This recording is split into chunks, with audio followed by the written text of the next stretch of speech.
और बताऊं फिर क्या होता है? हृदय में रह करके और सारे शरीर में चेतना पैदा कर देती है। ये कैसे की? अरे वो तो चेतन है आत्मा, ये जड़ वस्तु है। देखो वहां लाइट जल रही है, और प्रकाश पूरे हॉल में हो रहा है। आप उससे पूछो ऐसा क्यों जी? तुम तो वहां जल रही हो, यहां प्रकाश क्यों हो रहा है? तो ये अंतःकरण में सूक्ष्म आत्मा रहती है। और आलोमभ्य आनखेभ्य, कौशिकी उपनिषद 4 अध्याय का 20वां मंत्र। और ये छांदोग्योपनिषद में भी मंत्र है 8-8-1।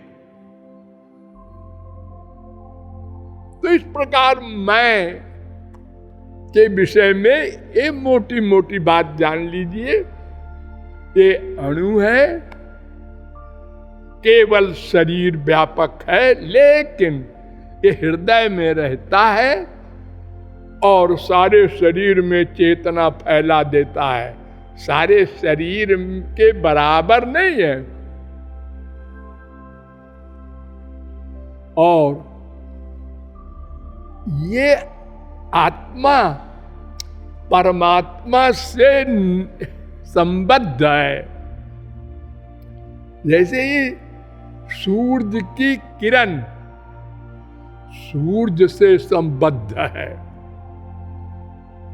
सूर्य के बिना किरण नहीं। लेकिन सूर्य और किरण ये एक है। प्रकाश किरण वहीं से आई है, लेकिन किरण को हम सूर्य नहीं कह सकते। सूर्य वो है जी, अरे यहां भाई तो है, ये तो किरण है, सूर्य नहीं है। यानी भगवान के हम शक्ति हैं, उनके अंश हैं, उनके भगवान नहीं है, ब्रह्म नहीं है।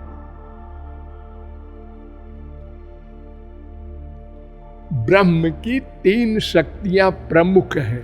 शक्तियां तो अनंत हैं। एक का नाम पराशक्ति, एक का नाम जीव शक्ति, एक का नाम माया शक्ति।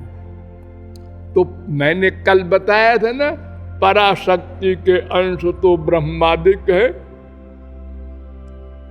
जो माया से सदा परे हैं, और जीव शक्ति विशिष्ट श्री कृष्ण के अंश हम लोग हैं, जो सदा से मायाधीन है।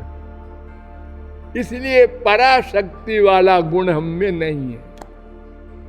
उसको पाने के लिए, पराशक्ति के गुण पाने के लिए हमको ये मैं कौन, मेरा कौन प्रश्न को समझना है।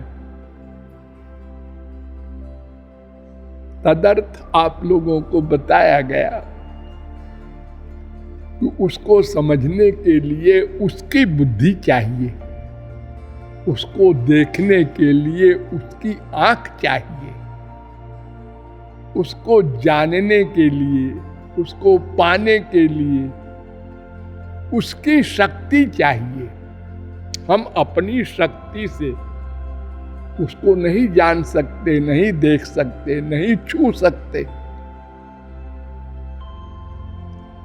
हम निराश हुए, लेकिन फिर वेदों ने कहा नहीं नहीं, वो जिस पर कृपा करके अपनी शक्ति दे देता है, अपनी आंख, अपने कान, अपनी नासिका, अपनी रसना, अपना मन, अपनी बुद्धि, वो भगवान को पा लेता है।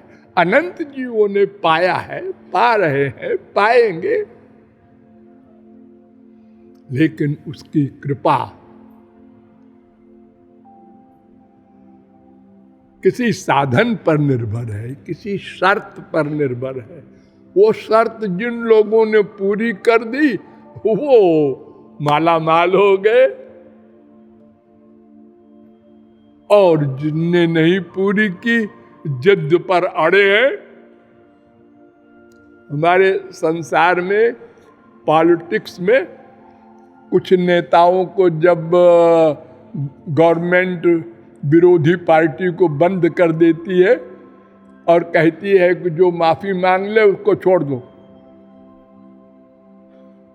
तो बहुत से लोग कहते हैं अपने घर चलें जी, माफी मांग लो, हटाओ झगड़ा।